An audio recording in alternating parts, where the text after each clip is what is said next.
بچی سلام ستړي مه شئ څنګه یې جوړې دې واورو کې ته څه شی کوئ بچیه کاغذونه ټولوئ کورونه هم چیرې دي ورجاک کې نو کور کې هم څوک نشته د کور پلار دې څه کار کوي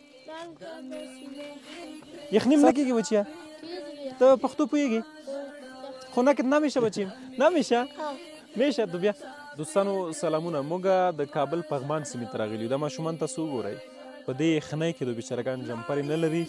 او بوجۍ ورسره د کاغذونه ټولوي همدغه کاغذونه بیا کور ته وړي سوځوي د اور لپاره بچیم چطور هستی خوب هستی خو نکت نمیشه بچیم نه جمپر نداری نداری بچیم شما جمپر نداریم بچیم شما هم ندارین جمپر شما هم ندارین شما هم ندارین بین ما جمپر میتم دای اسران لاری شهید لخور لاند دای اسران لاری د پلار غمونه ځینې هیر کړه یتیم ما ژړوي د مینې غېږ ترېنه چاپېر کړه یتیم ما ژړوي د مینې غېږ ترېنه چاپېر کړه یتیم ما ژړوي په سر یې دې ماشومانو ته م الحمدلله خولۍ ګلیبند همدارنګه کورتۍ جرابې وسپارلې د دې ماشومانو وګورئ په دې واوره کې دوی په دې پلاستیکي بوټونو کې ګرځي واوره د یخني د حتی په نورو بوټانو کې ګزاره نه کوي دوی په پلاستیک انشاءالله دوی ته بوټان هم ورکوو چې تاسو ته بوټان هم درکوو ښه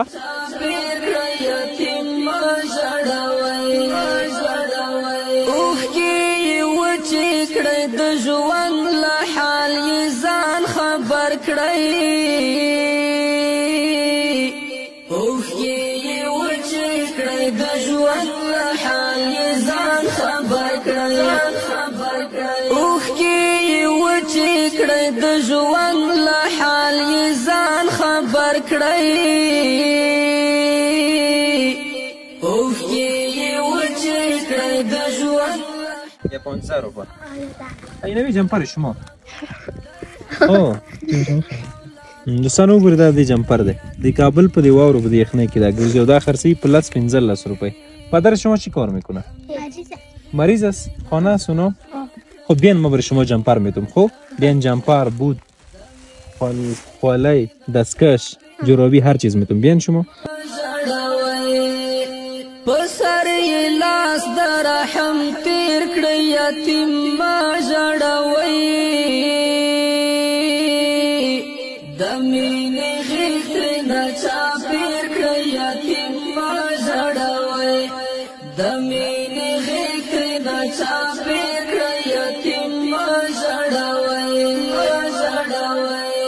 سهار ماښام لري کنه او کنه هر ویده شي